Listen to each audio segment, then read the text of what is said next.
11th, which means pitchers and catchers are reporting this week. I'm your host, Andrew Parker. I'm joined by Chris Henrik as well. Today's episode, we are going to be joined by Mitch Bratt of the Texas Rangers.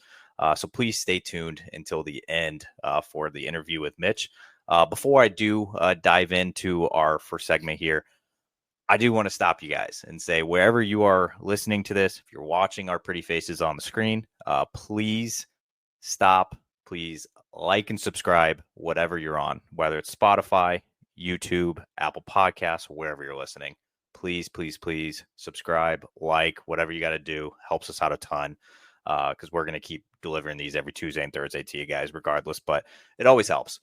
But today we are going to dive into the interview with Mitch, who, I'll intro Mitch a little bit, and then obviously we'll talk about it more after our segment. But, Mitch is in the Texas Rangers organization. He's a Canadian lefty. He was pitching in the 2023 WBC. He had fascinating stories about, being on the team, playing alongside Freddie Freeman, facing the best lineup of all time at Team USA. So please stick around to the end to catch that. Well, me and Chris today did want to do a little fun segment here where we kind of took a peek at some of the top prospects lists according to MiLB.com. And we're going to pick out a few names that we like at each position and maybe just see like who we're buying in regards to the list and who are some names that kind of stick out to us. Who do we like on the list? Chris, before we start, I just want to ask you, obviously pitchers and catchers are here this week reporting all over Arizona and Florida. How are you feeling about 2025? I'm ready for baseball. I think really more so when we got up here in the Northeast, we got some snow over the weekend, Saturday into Sunday, and just tired of it being cold and watching that weather around here. So seeing some of those spring training videos from a handful of camps today on social media, I'm ready for baseball to start. I'm ready for it to be warm. I'm just ready to watch, good baseball, whether it's minor league or professional ball. So I'm ready for it. I am probably like many right now who are fans of the sport. I am more than ready. Yeah, I think when I did interview Mitch, he was already in Texas, or he was in Arizona actually, and obviously he spends the offseason in Canada. So that's a guy that has the polar opposite worlds from the offseason in Canada, way colder, probably a little more snow than what you're getting up there in New England. And obviously being in Arizona right now where it's not like, super hot, but it's still pretty warm. It's like 60, 70 degrees. So I'm excited. I'm definitely excited for just to have baseball on TV, even in the background, even if you're not really like watching the game, you at least like it's there, like something's happening. So, all right, let's. I want to jump into our little segment we're gonna do where we're kind of taking a peek at each list. We're gonna go position by position here. And it's not going to be anything crazy. We're just going to go through each position, just see the top 10 prospects there and just pick out a name. You can do 1, 2, whatever you want. Just see who kind of sticks out to you, who you like. You can even give why you like them. Like, doesn't matter. We're just going to maybe show some love to some guys on this list that we think are going to pop this year or that we're going to buy stock in. So, Chris, without further ado, I'm going to shoot to you for the first base position. Who are you buying this year? I think obviously the one name that would jump out from a prospect standpoint would be Jack, but I'm going to go Bryce Eldridge, who's in the Giants system. He has a 70 grade ranking for power through MiLB.com, and if you've listened to any of our shows and we've talked about left-handed hitters, and I've been on, I have ranted and raved about how I love watching left-handed hitters hit, especially ones who have a smooth swing and they have power with that. I think he's a 30 home run guy at the show when he gets there. A lot of lefties too on this list. There's a lot of lefties, but I could have taken the easy road and gone with Jack, but I'm going to go Bryce Eldridge. I just love the power profile, for him. I even though baseball right now, it seems like they're almost disregarding a power hitting first baseman. If you look at Tristan Casas, left-handed hitter, probably could be a 40 home run guy someday, right? But Baseball isn't really like valuing these guys. I do like Bryce Eldridge, and I think that and it's an impressive list that's there. I like him a lot. I also do kind of sneaky like Ryan Clifford, but with the fact that you still have Pete Alonso, well, at least for one more year, maybe he plays out the 2 years it's there. He is only at Double-A right now, but you've seen guys climb through the systems pretty quick. But I'm going to go Bryce Eldridge.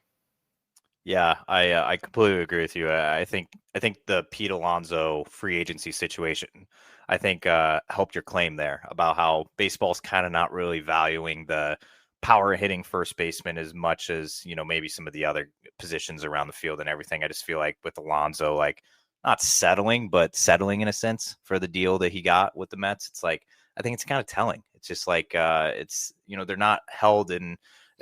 Back in the day, it's like all you had was power hitting first baseman. You had like Mark McGuire's of the world. You had Jim Thome's of the world. You had all those guys. And it's just like, I feel like every team wanted one of those guys. And I don't know. It's not as valued.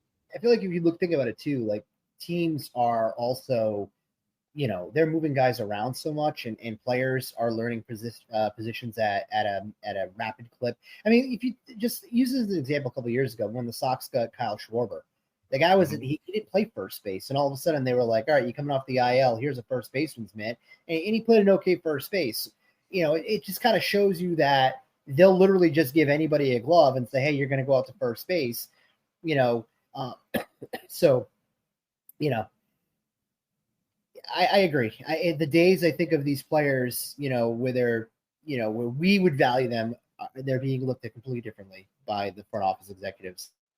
I'm with you, but without, my pick here is a guy that I think is going to potentially be in the MLB as of late 2025, but I'm choosing Nick Kurtz with the Athletics. Nick Kurtz, and the reason I like Nick Kurtz a lot is like, yeah, he's got the power. He was slugging like crazy at Wake Forest over the last couple seasons. I think he hit like almost 40 home runs over the last 2 years, but he's like a decently good fielder at first base. I think MLB.com had him as, I think they graded him out, I think as a 60 field for being a lefty first baseman with some pop and having good defense. Like that's a guy that I can kind of get around, like a build that I kind of like. And I don't know why, I just love a good lefty first baseman that can play a good first base in the field too. So I think Nick Kurtz is perfect for what the Athletics are looking for in terms of like building blocks for their team. Obviously, like moving, and maybe he's there once the stadium's ready in Vegas. Who knows? But I think Nick Kurtz is going to be pretty dang good for the Athletics in the future. So, Chris, we're moving on to second base. There's some pretty obvious ones there. There's also some sleepers on the list, but who are you buying at second? So, obviously, the obvious one would be Christian Campbell. Even Travis with the Guardians. I'm trying not to cough here. I have this lingering cough from having the flu, so bear with me. So I want to go outside the box on a player that I would like to sell on, and it's probably going to be the shortest guy on the list here, Short King and Tamar Johnson. He's slowly making his way up through the Pirates system. Probably projects more as a second baseman, but he could play a little bit of shortstop as well. If you look at his like scouting grades, they're all pretty much like even keel, 50-55 for the most part. Nothing like I don't think really has like one specific tool that jumps off the page, but just a steady, good player. I guess like the thing would be is like what is the bat going to look like at the big league level? We're not going to see that anytime soon. In the way that the Pirates forward their prospects and let these guys develop and come up through their system, you're probably looking at more of next year where he's gonna play. But outside of Johnson though, I'm gonna go with the obvious and just say Christian Campbell. Probably going to see him at the big league level, probably breaking camp with the Red Sox, giving them some flexibility at second base and in the outfield. Maybe play a little bit of third. As of right now, they haven't gone out and got the right-handed bat, so he's theoretically a right-handed stick. And if he can hit 260 with 15 home runs, we'll just say it in a very small sample size. I think it really opens up the prospects of what he's going to look like in a full season. But there's a lot of really good players in this list, and second base is looking pretty deep. And if you look at if you go to MiLB.com, these players are not just exclusive to second base. These guys can play multiple other infield positions. It's really just going to suit all of these teams really well as these players elevate through the system.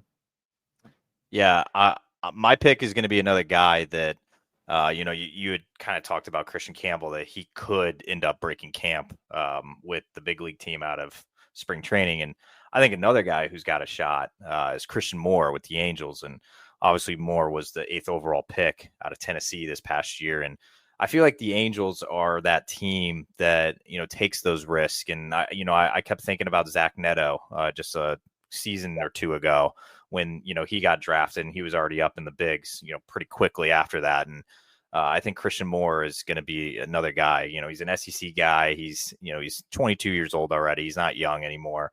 I just feel like he's got such a good bat that he's going to be like a no-brainer to be contributing and actually hitting pretty well for the LA Angels this year. They desperately need it. Obviously with, Trout coming back, hopefully a healthy season, fingers crossed. You need to surround him with bats. Like you got to do the best you can while you have Mike Trout on your team, which is something the Angels have not done over the last few years. So I think Christian Moore is going to end up being a major league contributor very soon for the LA Angels. All right, Chris, moving on to shortstop. And at the shortstop position, I think you can say the same about second base, where it's pretty deep. You got some good names there. You also have some guys flying under the radar a little bit. Who are you buying to short? JJ Weatherholt. I feel like the Cardinals, I don't want to say like they stole him in the draft. He fell, to the 7th overall pick. It's probably a year away. You're probably looking at 2026 for him. Again, another lefty. So it's kind of hits me in the feels when it comes to that piece. But, if you look at what the Cardinals are trying to do, the Cardinals are trying to shed some cash. They're going younger, trying to restock their system with this younger talent. He's a good building block to have in the infield. If they trade Nolan Arenado, I'm probably going to get a few other, infield prospects, to kind of, to throw in the lower level or the mid-tier part of the system. So I just like the fact that, again, left-handed hitter, probably just going to play, third base. I love the power, but I love the fact too that he's a good contact hitter, gets on base. Even all the way down to play Team USA, even with playing out in the Cape, he just seems to hit no matter wherever he's at. So I like it. I like it, and hey, who knows if he ends up playing shortstop? Does he bump Mason Wynn off of the depth chart? Does Wynn become expendable and the Cardinals can spin him to get pitching? Or I think he opens up a lot of different options. Also on the other side of that too, when Chaim Bloom takes over, Chaim Bloom, when we got to see this in Boston, he loves his infielders. Chaim Bloom loves to collect infielders. He loves to collect the best athletes and move them around. And that's what Weatherholt is. He's a really good athlete. And I think it opens up a lot of different possibilities for the Cards. Well, my pick is in the athlete trend there. I'm taking Jordan Lawler with the Arizona Diamondbacks. He was their first round pick back in 2021, and he actually made his MLB debut at 21 years old back in 2023. He was actually on the postseason rosters, which I think people kind of forget about. That he made the Arizona Diamondbacks World Series roster. He only got one plate appearance. He walked, but and I know that his time in the majors, he wasn't as successful. He was only 4 for 31 in the bigs, but he was only 21 years old. He's probably one of the fastest guys, I think, in minor league baseball. His grade on for speed is 70 on MLB.com. So he's stealing bags like crazy. He's legging doubles out. I mean, he's the kind of guy that you're going to want at the top of the lineup there in Arizona. He's going to be at 30 plus bags a year easily in the big leagues once he's actually consistent enough. He has been injured quite a bit over the past couple seasons, especially last year. I think he was only limited to like 23 or 24 games in the minors last year because of two separate different injuries. So I want him to bounce back. I want him to bounce back in a big way. I think he's going to be very good. Just a matter of time. Obviously, he's already made the MLB debut. He's got that out of the way. So I'm hoping for a healthy 2025 for Jordan Lawler. Chris, we're moving on to third base. Very stacked position. Who are you buying? Third base, huh? There's a lot of options to choose from. But I'm gonna go within the Rays system. Believe it or not, this is a left-handed hitter as well. Braden Taylor, kind of similar in the scouting grades as Tamar Johnson. Good hitter. He's got some pop in the bat. He's good. He's a good fielder.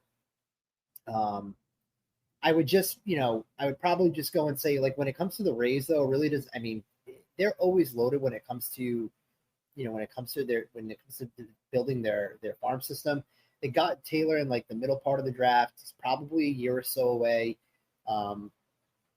I wonder though if he's a guy though that you can maybe move off of third base, because he's not a super big kid. He's only 5'10". I'm sorry, he's only 6 feet tall rather, but he's 180. So you could probably add to that frame. Whereas if you get a third baseman they're like 6'5" and they're like 230, like you're probably playing third or first. Where this guy's got that smaller profile. I don't know. I like the fact that Rays drafted him. He mashed right away. He hit like 14 bombs at high A. He also steals bags. He's kind of like that all-around complete player. Very Rays type player. So I do like Taylor. However, too, I am a little torn. I was going to probably say Matt Shaw because I think he's probably going to make the Cubs roster. He's going to probably see some time, with the Cubs. I know you're not going to mention Kobe Mayo because I feel like he's a super obvious. He's another guy, though, again, 6'5", 230, probably just going to play first or third. I wish he would have gotten more time with the Orioles last season. So super deep. There's plenty of other names, too. I know who you're going to go with. I know you're going to say in a second. Brady House, another one. Like, it's another guy that's knocking on the door, power hitter, playing third base. Third base is super deep on this prospect list. And we didn't even name half these other players, but I'll let you name your dude. Yeah, mine's solely a fun pick. I fell in love with Tommy White, in LSU, and he led all of D1 in RBIs at his final season at LSU. He had 105 RBIs as LSU won like the Natty last year. Like, that's incredible.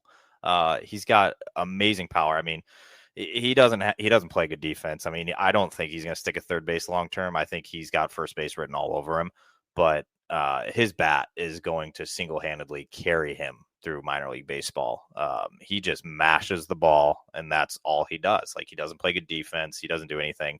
He's listed as a third baseman. I could definitely just see him playing first quite a bit, but obviously when the organization also has Nick Kurtz at first base, in the lower minors, Tommy White's going to have to play some third this year. But yeah, I'm going Tommy White solely off of vibes. He was a second round pick this past year, so it's not like he's a nobody, but there's tons of names on that list that I could have chose from, so it was tough.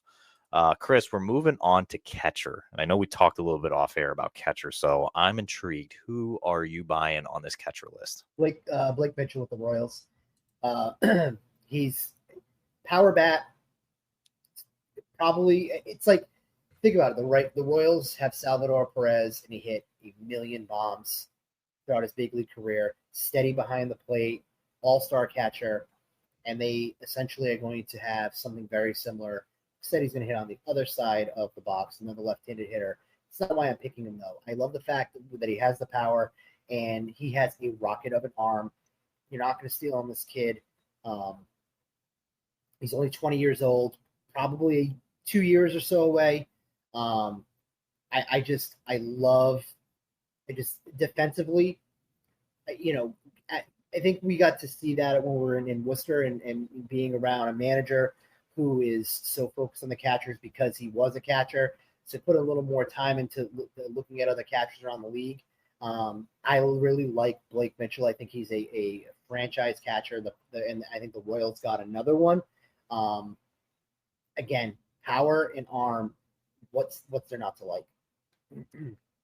I'm with you. And my pick on this list is Ethan Salas of the Padres. I feel like Ethan Salas has been around for 5 years, but he's only 18 years old, and his defense is the thing that's one of my favorite things about him because I love a good defensive catcher. Like I love a catcher with a good bat, and everybody, all the fans want to see like a catcher hitting like 260, 270. Like the Adley Rushman type. I feel like fans want to see like more Adley Rushmans out there. But Ethan Salas behind the plate, man, he is incredible. I mean, he's got a 70 grade in the field on MLB.com, and I just for being 18 years old and already being in playing in high A last year, he could make it up to double A this year.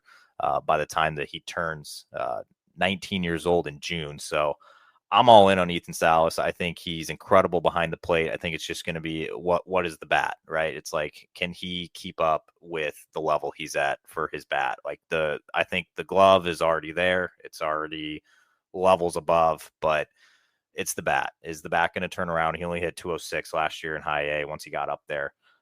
So I am curious how the bat's going to be, but I do think he's going to end up turning it around at some point and getting more comfortable as he fills out more because he's only 18 years old, so he's still young. All right, Chris, we're going to outfield right now. Who are you buying? Again, another deep list here. I could really just be corny and be like, oh, Roman Anthony, right? There's so many good players in this list. I like Walker Jenkins, again, not because he's a lefty, but he's a 19-year-old power hitter. Could potentially, I mean, I think he's in Double A. Could potentially see some time with the Twins, not this year, but next year. But in the hit tool, the power, it's everything you're looking for. Hit over 300 in between July and August in the system. I don't know. I like Jenkins. I like Dylan Cruz is on this list as well. I actually like Cruz a lot, but I was trying not to go with the obvious player as well. I like to see what Dominguez the Yankees can do. Finally healthy, but he's going to be at the big league level as well. So I like Walker Jenkins. I think he's knocking on that door of being one of the, of when Roman Anthony basically makes his way to Fenway and he's an everyday big leaguer. I think Jenkins is going to take over that top slot of minor league outfielders. Yeah, my pick is Chase DeLauter with the Cleveland Guardians, and I have liked DeLauter since he was their first round pick back in 2022. He had a bad luck injury in 2024. He broke his foot, so he missed 3 months this year. But so take his numbers this year with a grain of salt, but they've actually sent him to the Arizona Fall League twice. And in his 2 trips to the Arizona Fall League, his slash line is 313, 417, 522. And that's facing the best competition there is around baseball in the Arizona Fall League. I think DeLauter is kind of a sneaky, under the radar type of guy that's going to end up contributing in Cleveland this year. He's already 23. He's been in the minors now for a little over 3 full seasons, if you include his draft year. So I think DeLauter is going to end up being a pretty good regular there in Cleveland in the outfield. It's a team that desperately needs another outfielder next to Stephen Kwan. I think those two in the outfield together is going to be really fun to watch. All right, Chris, we are to the pitchers now. We're going to start on the righties. Which righty are you liking on this list? Bubba Chandler. I'm buying Bubba Chandler stock. Look, the Pirates are loaded with young pitching. Bubba Chandler is one of the many names they have within their system. They already got Paul Steen at the big league level. They already got Jared Jones at the big league level. They got Mitch Keller, who they locked up, to a long-term deal. And now they got Bubba Chandler, who is literally could make the team out of camp, is going to pitch with them this year. I would say like it's the rich getting richer, but it's the Pirates. They can never seem to get out of their own way. They are building a formidable rotation of young studs, and Chandler is just going to continue to fall right in line with what they have there. The kid touches almost 97 with his fastball. if you, I don't know what there is not to like about Bubba Chandler, and there's so many other guys too on this list. Love Rhett Lauder. I don't know if I love him on the mound or the fact that like you get the lettuce flowing in the back like when he's going. Um, I and I mentioned you off the air too, like Sproat with the Mets. I think is another young stud. I think he's going to impact the Mets this year. Pretty much everybody on this list is going to impact the big league roster more than likely before the end of the season, with maybe the exception of Chase Burns. Obviously, I don't think he's playing rookie league, but I don't know. Love Bubba Chandler, and there's more too in the Pirates system. They have more young arms that are it's making their way up, but Chandler, to me, is my guy off this list. But there's others you can argue for. I'm not touching the Roki stuff. That's too simple. Yeah, I'm not choosing Roki either. But I am going with like an easy one, kind of a layup. This is probably the most layup one I've had. I'm going to Andrew Painter. He's one of the best stories out right now. He was the Phillies' first round pick in 2021, but he was a top prospect in baseball. He had Tommy John surgery that kept him. He didn't pitch at all in 2023 or 2024 until the Arizona Fall League this past fall, and he threw elite level stuff on the mound there in Arizona. He looked like the old Andrew Painter, the old first round pick that we know and love. I think he's going to end up. I want him to rebound.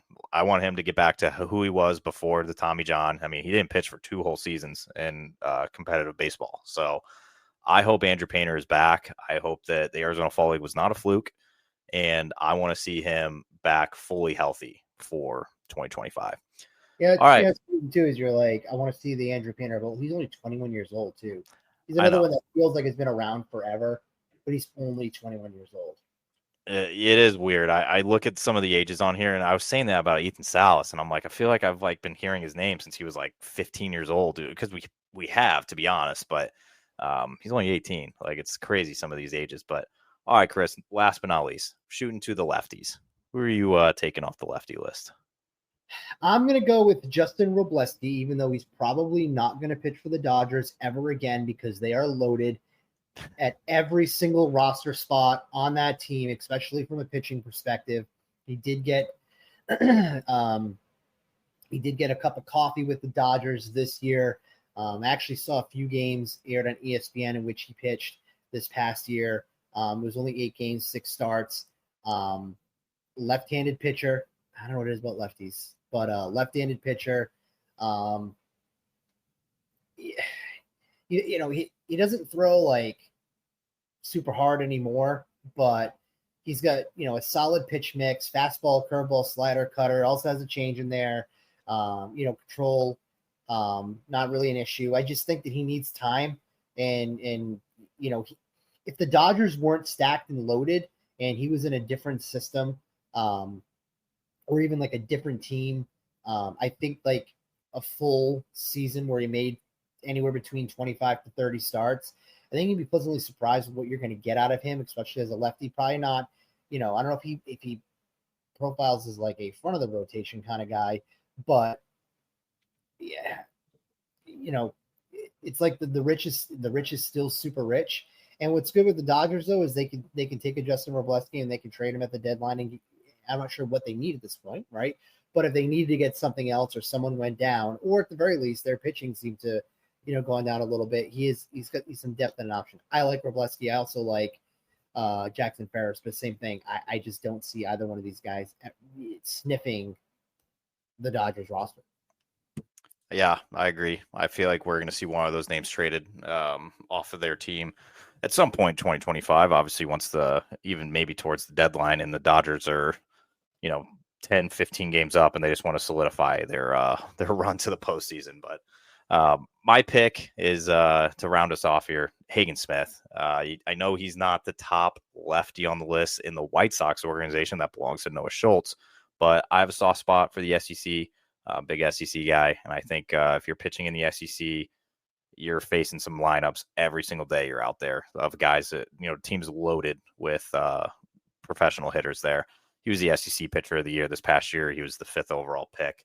in the draft. Obviously, he only got in the 3 games in 2024 after you got drafted, but I think Hagen Smith is going to climb through the system pretty quick there in Chicago. Obviously, it's the White Sox. They could use some help at the MLB level, but I know that you don't want to rush these guys. But I could see Hagen Smith starting the year in Double-A and possibly getting up to Triple-A towards the end of the year and right there on the cusp of the majors. But yeah, that wraps up our position by position look at the minor league system there. We were looking at all the top 10 prospects according to MLB.com. But Chris, without further ado, let's shoot off to the interview with Mitch Bratt. Please enjoy. All right, guys, I am joined by Texas Rangers pitcher Mitch Bratt.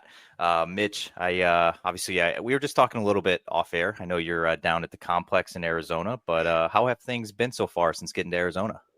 Things have been great. I've been here for just over 2 weeks now, getting acclimated back into what a spring training is going to look like. So I like to get down here a little bit earlier, kind of get acclimated, get back into the swing of things before things do get really hectic once a few days start from now. So it gets pretty hectic, but I'm just happy to be able to have the opportunity to come down early, throw my bullpens outside, and kind of go from there. I know this isn't really the hot time in Arizona, but how long does that take you and your body to get acclimated from being in Canada in the off season and up in the north down to Arizona? I'd say probably a week. I noticed my lips got pretty chapped, or got pretty dry, so I needed to get them chapped, and that took a little bit of getting used to. But I'd say roughly a week to get into the full swing of things. Was that something as well? And, obviously I know I was familiar with your high school journey as well. Obviously, you had made a stop down in Georgia as well, but is that something that you don't think you'll ever get used to? Or you think like, okay, like probably by like year 5, you think you'll probably be settled in and be like, okay, I know what I'm doing here. Or is that something you don't think you'll ever get used to? Honestly, at this point, I feel like I'm a pretty well seasoned traveler to where it's nothing too out of the ordinary. But I'd say the biggest difference would be this time of year going from the super, super cold to I mean, it's still pretty warm out here for my experiences in Arizona. So, but once things kind of pick up in the season, that's when it gets real hot. So, Yeah, and if I'm not going to assume where you're going to start the year at whatever affiliate, but obviously you ended last season in Frisco, and I'm sure Frisco in the summertime. It's not pretty. It's no. it can get up to 110 during the day, so I'm sure that's something that none of us can get used to. But I did want to kind of ask you a few questions, obviously about coming out of the 2024 season, and you had a fantastic year at Hickory and there in High A, but I did want to ask, I looked at your game logs, and your first outing of your year was your worst one you had in High A. So Correct. how does one rebound from that? So going into the year, hopes were high. First outing out, repeating high A for was my second year in high A, and I kind of got my teeth kicked in a little bit. So it was a good moment to take a step back. And then a few outings after that still weren't great, but the underlying numbers looked good. But from the outside, it didn't look so good. So kind of kept honing in on my craft, making the adjustments needed, and by the end of July, I almost had a sub-3 ERA. In between the months of, I want to say, if you take like the first month out or the first 2-3 weeks of the season, I almost had a sub-1 ERA. So, I really did pick things up. But yeah, that first outing wasn't pretty, but we bounced back pretty well. So I was happy with that.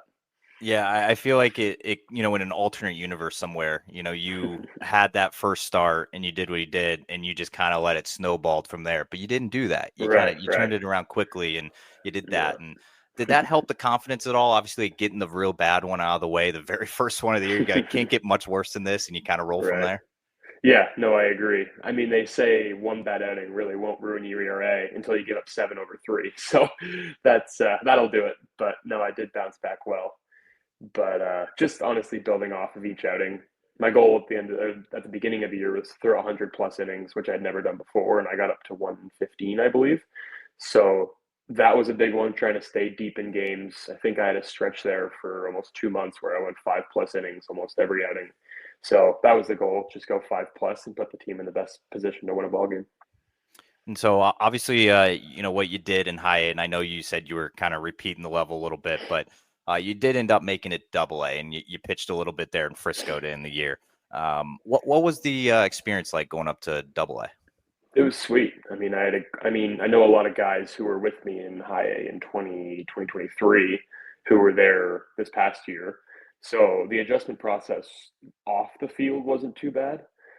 But the adjustment on the field, I mean, hitters definitely have their sights a little bit smaller. They're able to make better adjustments, especially during counts, and they do damage on your mistakes. So being able to understand that process, the first few outings, I kind of just went out there and thought, whatever happens, happens. I'm going to do what I've been doing in Hickory because I had so much success. And then we had to hone in on a few different things towards the end of the year. So I think we're in a really good spot going into 25 with the adjustments we made towards the end of the year. What did you notice in regards to double A? Like, I guess is the major differences from high A. Like, was it the competition? What kind of things did you notice? I'd say the competition for sure. Hitters having their sweet spots and when to attack certain pitches and when not to. Like there was quite a few pitches that I threw towards the end of my time in Hickory that I was getting swing and miss on that I just kept throwing the same spot, and then I tried to do the same thing once I got to double A, and they were just spitting on the pitches. They didn't want anything to do with them. So that adjustment was a little bit different, and then trying to refine or be a little bit more fine with certain pitches, like working on backdoor cutters to righties, making sure I get that slider down to the right-handed hitters, or else it's gonna go a ways if I don't hit my spot. So I'd say those are the biggest things. So I did a little digging, obviously, before I do on a lot of these, and I saw during the 2024 season, I saw a few people on social media kind of talking about you added some good weight onto your frame, and you also had a velocity uptick. And Mhm. are both of those things true, by the way? Yes, I'd say so. Okay. Yeah. Okay, I didn't want to just like say it and it No, wasn't you're true, good. but I saw enough people, incredible people out there say it. So I'm Right. like, okay, I think I can trust it. That's But funny. okay, so you ended up, adding some velocity and some good weight on your body. What did that do for your game, your arsenal? I guess like what did that do for you here in 2024? I would say it added the longevity of the season. Was a big one. Being able to have that full off season where I could hone in on my craft of eating well, sleeping well, everything leading up to spring training, and then throughout spring training was definitely a really big one from a recovery standpoint and a longevity standpoint of trying to get through the entire season. And then I'd say the uptick in velo was with my high pitching coach. We had a really good talk of, and I asked him like, why can't I just be like 90, 91, 92? I can get out some more pitchability that way. And then he sat me down. We went over the numbers, and he goes, when you throw your fastball 91 plus, here are the results. And when you throw it sub 91, here are the results. And it was night and day difference. So that kind of opened my eyes a little bit more to that. So wasn't really more of an intent thing. I think it was just more of an aggression mindset of I'm coming after this hitter. I'm giving him all I got, and I'm leaving it all out on the field. And so, obviously those changes came in the middle of last season, and I know guys are always working on things during the season, and obviously in the off season you have a lot of time to also tweak things, and maybe the organization goes to certain guys and said, "Hey, we'd like you to try out this pitch or do whatever with the arm slot or whatever it is." What did you work on this off season? This offseason, going into 2025, was a big emphasis on cleaning the arm action up. I had a tendency towards the end of the year of getting a little bit too long, and everything almost just didn't seem to be working in sync well together. And the biggest emphasis was just clean up minor tweaks here and there, make sure everything is moving a little bit smoother down the mound, and I'm exerting less energy while also throwing harder at the same time. So I bought in a little bit more to the movement aspect pieces they were working on, and once I cleaned that up, I mean, my first few bullpens here I've been thrown harder than I ever have at this time of the year. Everything feels smooth, clean. So just trying to stay on top of my stuff like that, and trying to work on a new curveball that I added at the end of last year, and predominantly going to be throwing that to right-handed hitters because my sweeper that I was throwing most of last year is going right in the bat path of the right-handed hitters when I leave it a little bit too high in the zone. So being able to add that pitch to offset everything else, and repertoire wise, it works out a little bit better. So I'd say those two things were the biggest for me. So I find something fascinating too. And, I've had a lot of pitchers on this show this offseason and from all around different orgs. And, I hear from guys with the Yankees, the Red Sox, Twins, whoever it is. And it's always unique to hear like how each pitching development, I guess, approaches each pitcher, especially a guy that gets up to AA like yourself. And how hands-on are the Rangers on, I guess, deciding what they want you to throw? Do they give you any freedom on adding pitches, or is it all team driven? I'd say it's a pretty good combination of both. Towards the lower levels, it's a little bit more coach driven of here's your concrete plan. You can obviously say no to them, but they have their plan. They'll give you the information to why you're going to be doing this. So instead of them just being like, oh, you're going to throw a changeup today, but I've never thrown a changeup before, it's here's this new changeup grip, but here is all the info to back it up with grips, with people similar to your arm slot who throw the same speed and metric wise we think you could get to. So there's a lot of information to back it up, which is nice. And then once you get to AA, what I noticed is a little bit more hands off. Like you've kind of earned your way to this position with what you've been able to do. So if you want to make any tweaks or changes, you can go to the pitching coach. You can go to them and explain why you think you want to do this, but everything has to have a reason.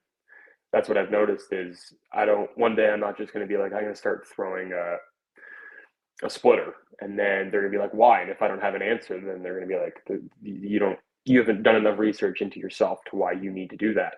So the biggest thing for me, I'd say, is being able to have that good relationship with the pitching coach to where it's an open communication, where if he recommends this, we can bounce ideas off each other and then come to a conclusion together instead of it just being super one-sided. So, we kind of talked about earlier, you tallied over 30 innings so far in AA to end the season. And did it set in yet that you're only 2 calls away from the big leagues? I'd say so. I mean, especially now being around some of the guys on the big league staff and getting to know them a little bit more, it started to become a little bit more real. I was fortunate enough to go to Arlington in January for a camp with some of the other guys, and we were able to talk with Mike Maddox and some of the other coaches on staff and understand their philosophies and what life is going to be like when you do get called up to the big leagues, who you're going to be getting calls from, et cetera. So that process seems to be a little bit easier, or ease my mind a little bit.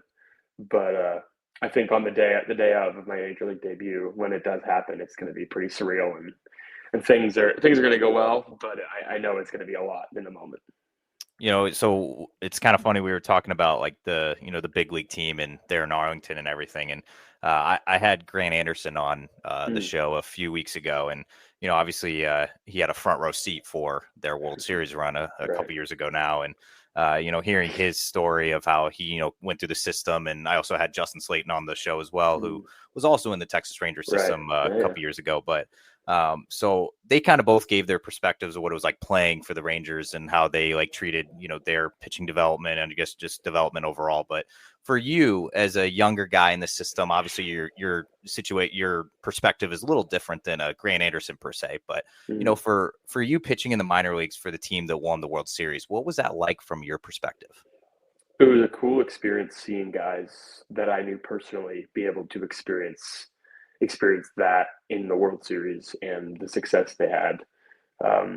Like Cody Bradford, who came out of the bullpen, started. He was like the Swiss Army knife for the team. Whatever they needed, he was able to provide. And being able to be here in Arizona when I was in the fall league, when all this was going on. So being around like-minded people with the Rangers, where walking through the clubhouse, like, oh, big day today, and walking through, it was pretty cool to be in the big league clubhouse side during the fall league to see them have all the success they did have.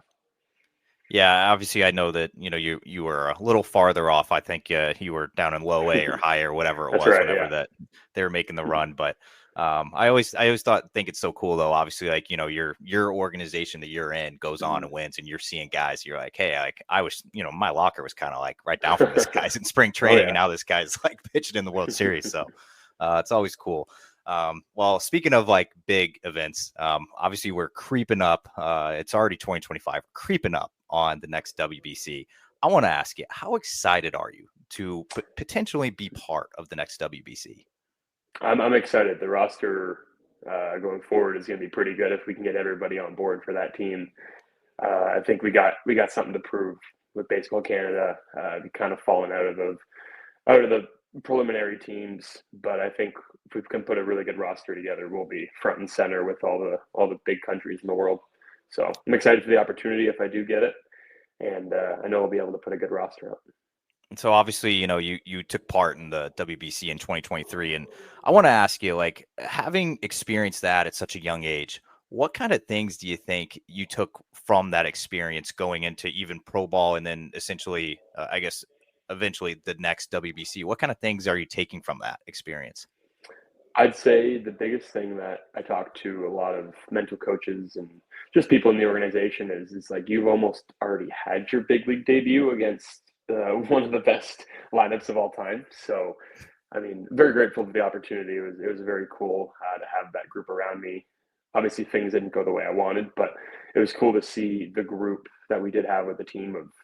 I mean, we had guys on that team who were drafted before I was even born. So that's quite the odd combo of guys we had together. But the older guys kind of came together and rallied around me and kind of kept my spirits up during that time. So that was pretty cool to see. What piece of advice would you give, maybe in the next WBC, and let's say it's a different country, and there's a 19-year-old kid on the mound, and he has to go up against, the Mookie Betts, the Mike Trouts of the world, and the Team USA lineup. What piece of advice would you give him? I'd say just enjoy the moment. It's going to be high stress. Everyone's going to be cheering against you, but just enjoy the moment. It's still 60 feet, 6 inches. You're still throwing to a catcher. Like, it's only the person in the box that's different. Like everything else is constant. Everything else stays the same, and just soak it all up. Don't get caught up in the moment and just enjoy it all. So obviously, a lot of talk obviously about the lineup you face and all that, but you also have had a teammate who I believe will be a Hall of Famer when he's done, Freddie Freeman. Right.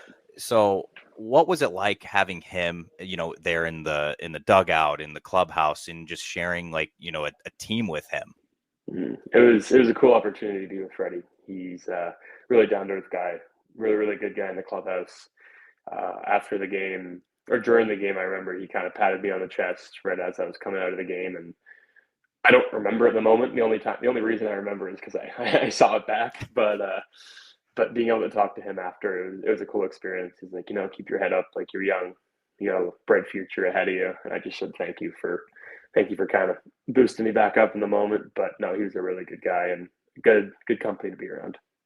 So I'll let you off the hook there, and you can say that might have been one of your favorite moments. But I will ask you, which moment stuck out to you the most, I guess, from your experience in the WBC? Ooh, moment that stuck out the most, I'd say it's kind of a bland answer, but just the team camaraderie we did have, like being able to have all the guys together that like the guys when I was younger, I grew up watching on that team, John Exford and some other names especially, and them kind of having my back in that situation as well. And the amount that we were able to gel together for the week, 2 weeks that we were together was a really cool feeling. And then just playing with some of the teammates that I did have, like I mentioned, Freddie. Owen Casey's another one with the Cubs system. I grew up playing with him. Like some of these guys I played with growing up, to be able to be on that team as well was a really surreal experience.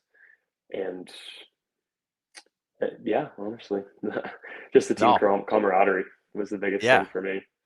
I don't hate that answer at all. And you brought up a guy like Owen Carey, and obviously there's some guys around pro ball right now, some younger Canadians. I know we brought up off air, the Duffys, with Matt Duffy being in the Red Sox organization. There's Canadians kind of all spread out. You also have another Canadian in the Rangers organization as well. Right. Do you keep tabs of all the Canadians around pro ball? Like, is there like I'm not going to say that is there like a group chat or anything, but obviously I see like some social media accounts sometimes of like keeping track of the guys in pro ball from Canada and everything. Like, do you ever keep tabs of like, oh yeah, that guy's an Ontario kid and he's playing in Right. the Mariners org, or like, is there anything like that for you guys? I'd say for the most part, yes. So a lot of the guys that like when you kind of move up the ranks through a baseball Canada or baseball in Canada, you kind of get to know everybody a little bit closer with the junior national team with Team Canada. So I've been pretty fortunate to get to know a lot of the minor league and some big league guys now who have been coming up through the Canadian system, and we've kind of kept tabs on each other, like check in at the halfway point of the year, at the end of the season, depending on where we are in our lives. And then when we do see each other during season, we always got to take a picture together, send it to our old coaches, and it's just a whole big thing. But it's always great to run into those guys, and especially when you face them. I was able to face one of my former teammates quite a few times, who was on Midland this past season. So it's always cool right before the game, kind of give him a little bit of a head nod, and then I got to punch his ticket a few times. So that was There pretty we funny. He go. also got a hit off me, to be fair, but yeah, it's always funny then coming back in the off season and just going over those moments. So it's pretty cool. Was baseball your first sport? Yes, so I played a little bit of hockey growing up, and then it was baseball and basketball throughout elementary school, high school. Okay. Um, the only reason I asked that, I took a trip up to Toronto and Ontario this past summer for the first time in my Oh, life, and nice. I found it absolutely fascinating. Me and my wife stayed right on Niagara on the Lake, and we Oh, tried a bunch nice. of ice wine. Are you familiar with ice wine? Not so much. Not I so know you're much, no. young, but I don't know if the parents or anything like that, you had heard of it before. Yeah, I do know of it, but I don't Okay. believe I've ever had it. I liked it, by the way. I thought it was fantastic. But the only reason I ask is because when we were up there, and obviously, like I took her to the Hockey Hall of Fame, all that, right? Mhm. Like I had to do it. But a lot of people were talking. They're like, soccer's starting to become like a huge thing up in Canada. It's like they're like the kids are playing soccer all the time now up there, and all this. And it's like, well, you just expected everybody to have a hockey stick in their hand. Not true. So for you, like, what sport do you think is on the rise in Canada, other than hockey? You I'd say can say basketball is baseball a too. big one. Yeah, I'd say baseball or basketball. I'm more familiar with those two sports. But I mean, basketball players in the NBA have definitely taken off from Canada, with Shy being from Canada and Oklahoma City.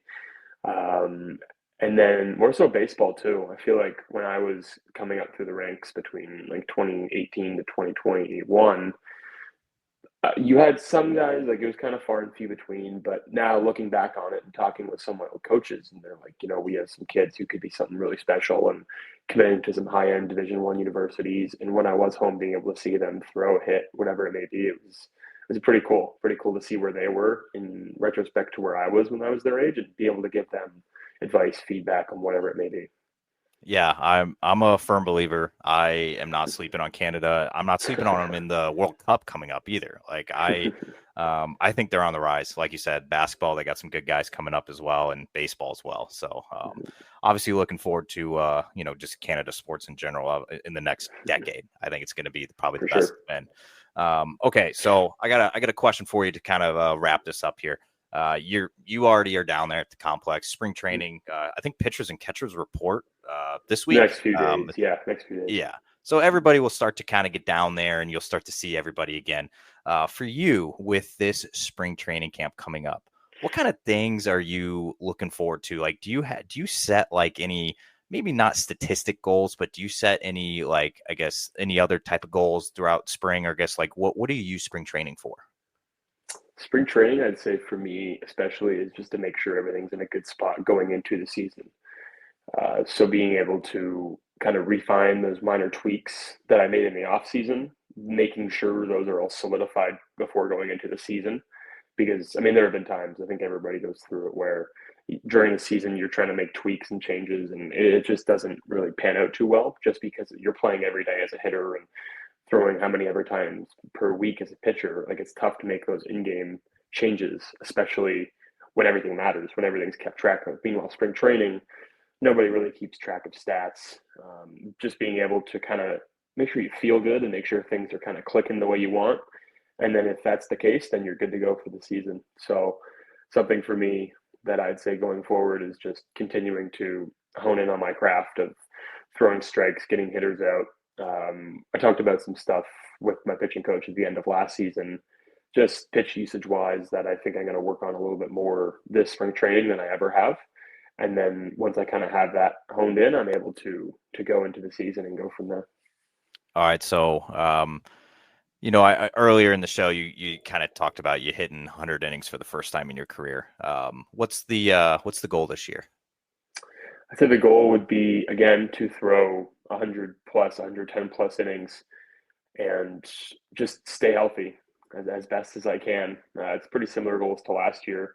And because in the past I've made other goals, I want to throw this ERA with this and that, but it just doesn't make sense. Like if I throw 100 plus innings, I know that covers my innings. I know I'm getting deep into games, and I'm sure if that takes care of itself, my ERA, FIP, whatever it may be, will look just fine on the stat sheet. But I'd say the biggest things would be just enjoy every moment. You can get caught up in the moment sometimes. High stress situations, just enjoy those, and again, throw 100 plus innings, stay healthy, and see where that takes me throughout the season.